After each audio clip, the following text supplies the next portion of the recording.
बच्चों, मैं डॉक्टर शारदा कुमारी, महारानी महेश्वर लता संस्कृत विद्यापीठ लोहना, मधुबनी से। बच्चों, आज हम शास्त्री प्रथम खंड के लिए मौर्योत्तर कालीन भारत में प्रशासन से संबंधित बातों पे चर्चा करेंगे। बच्चों, हमने शास्त्री प्रथम खंड के कक्षा के दौरान मौर्य साम्राज्य के बारे में पढ़ा और तत्पश्चात हमने भारत पर जो मौर्य साम्राज्य के बाद जो आक्रमण हुए, जो मध्य एशिया से पहलव, शक या फिर यूनान से बैक्ट्रियन यूनानी आए या कुषाण आए, तो इन लोगों के बारे में हमने पढ़ा जो कि मौर्य युग के समाप्त होने के पश्चात था। मौर्य युग के समाप्त होने के पश्चात हमने शुंग वंश के बारे में भी पढ़ा है। तो उसके बाद के वंशों में इन सबों का वो क्रम है और इन लोगों का अलग अलग समय पर वो शासन भारत पे रहा। सारे भारत पे नहीं, कुछ एक क्षेत्रों पे, खासकर पश्चिमोत्तर क्षेत्र जो था वो इनके अधीन रहा था। बच्चों, हम देखेंगे कि इस समय का इस पीरियड को लगभग उस काल को मौर्योत्तर कालीन के नाम से वो जाना जाता है। तो आज हम इस मौर्योत्तर काल में उसमें भारत में प्रशासनिक व्यवस्था किस तरह की थी या फिर इससे अन्य संबंधित बातों पे आज हम चर्चा करेंगे। सबसे पहले हम जान लें कि जो प्राचीन काल में राजतंत्रात्मक व्यवस्था थी उसमें राजा ही सर्वे सर्वा होता था, वो निरंकुश होता था।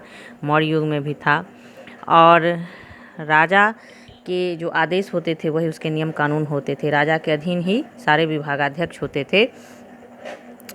मौर्य युग में हम एक चीज़ देखते हैं कि जो राजतंत्रात्मक व्यवस्था थी वो काफ़ी केंद्रीकृत व्यवस्था थी।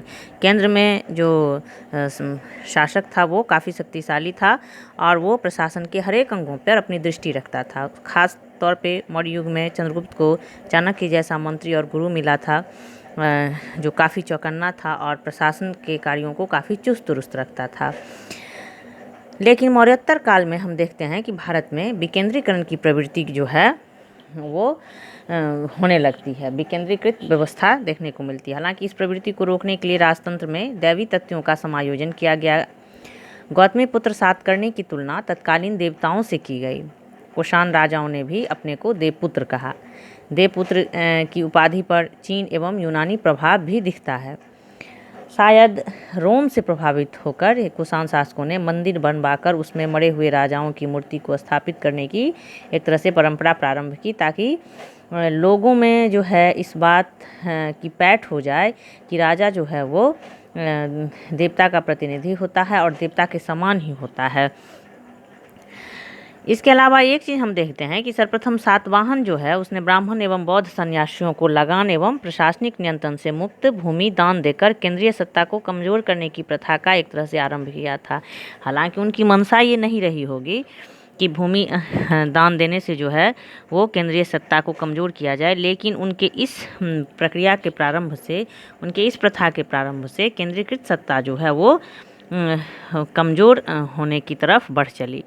भूमिदान का प्रथम अभिलेखात्मक साक्ष्य प्रथम शताब्दी ईसा पूर्व का है, जिसमें सातवाहनों द्वारा वैदिक यज्ञानुष्ठानों को संपन्न कराने के बदले में पुरोहितों को एक गांव दान में दिए जाने का उल्लेख मिलता है।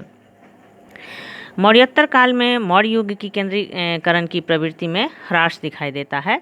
सामंती शासन के बीच वो मौर्योत्तर युग में प्रस्फुटित होने लगते हैं। राजा के अधीन छोटे छोटे राजा होते थे, जैसे सातवाहनों के अधीन इक्ष्वाकु और कुषाणों के अधीन अनेक सामंत शासक थे।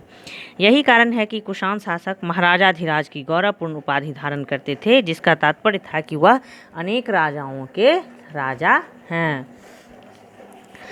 मौर्य युग में सत्ता का स्वरूप हमने बार बार इस चीज़ का चर्चा किया है कि केंद्रीकृत था। राजा निरंकुश सर्वे सर्वा होता था और प्रशासन के सभी विभागों का प्रमुख भी होता था। सभी प्रांत के प्रांतपति जो थे उसके अधीन एवं उसकी आज्ञा का सदैव पालन करने वाले होते थे। केंद्र से ही समस्त राज्य का संचालन हुआ करता था। मौर्योत्तर युग में प्रशासन का विकेंद्रीकृत रूप हमको दिखाई देता है। हमने चर्चा किया है कि सातवाहनों ने जो भूमि अनुदान की प्रथा का प्रारंभ किया वो केवल ब्राह्मणों में ही न होकर के न सिमट के रह गया, बल्कि सामंतों को भी दिए जाने की प्रथा का प्रचलन प्रारंभ हुआ। और इस तरह से हम देखते हैं कि मौर्योत्तर काल में सामंती युग की एक तरह से शुरुआत हुई और सामंत भी कई प्रकार के होने लगे। बड़े सामंत जो है वो राजा के अधीन एवं छोटे सामंत इन बड़े बड़े सामंतों के अधीन हुआ करते थे। और इन बड़े सामंतों के अधिक शक्तिशाली हो जाने पर जो है केंद्र से विद्रोह करने का खतरा भी सदैव मंडराता रहता था। ये जो बड़े सामंत होते थे वो अपने अपने प्रांतों में राजाओं की तरह शासन चलाते थे। वे वहाँ के सर्वे सर्वा होते थे और केंद्रीय शासन के कमज़ोर होने पर प्रायः स्वतंत्र भी हो जाया करते थे। तो ये बड़े सामंत जो है स्वयं को अपने आप को राजा समझते थे। उनके अधीन जो छोटे सामंत थे उनका जो क्षेत्र था वहाँ के वो एक तरह से राजा हुआ करते थे। तो हम देखते हैं इस तरह की कि मौर्योत्तर काल में जो है वो केंद्रीकृत शासन व्यवस्था जो है वो विकेंद्रीकरण की ओर बढ़ चला और एक तरह से जो मध्यकाल में को सामंत का युग कहा जाता है उसकी शुरुआत, उसकी नींव कहीं न कहीं हम देखते हैं कि प्राचीन काल से ही जो है सो प्रारंभ हो चला था। इस तरह की प्रथा या उसकी शुरुआत हो चली थी, लेकिन उसका वास्तविक रूप हमें भले ही मध्यकाल में दिखाई देता है।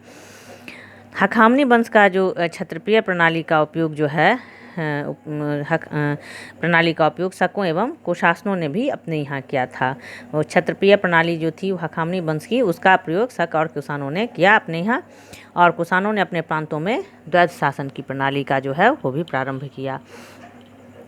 इसके अलावा प्रशासनिक व्यवस्था में तो हमें राजतंत्रात्मक व्यवस्था में एक ही तरह का वो स्वरूप दिखाई देता है कि हर एक विभाग के लिए विभागाध्यक्ष होते थे और उसका या मंत्री, पुरोहित, सेनापति और हर एक विभाग के जो है प्रमुख हुआ करते थे। उन सभी प्रमुखों का प्रमुख राजा हुआ करता था।